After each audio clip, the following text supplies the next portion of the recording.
All right, I had to run the work, get the IPR out, and that sucker was in there tight, but since I air leak tested it, and there was no leak whatsoever, even with the old IPR, and it's in question of whether or not it's good or not, went ahead and hooked it all up just to run it.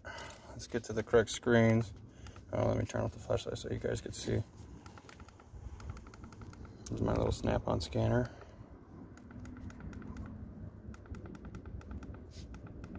Let's get to,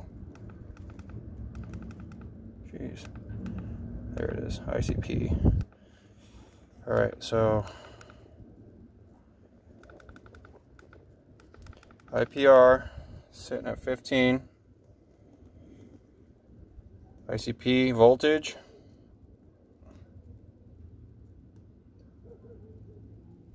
what is it, 0.31, a little high. It was sitting at 0.25, but I just fired it up. So here we go.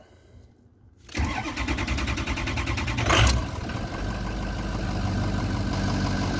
up and running.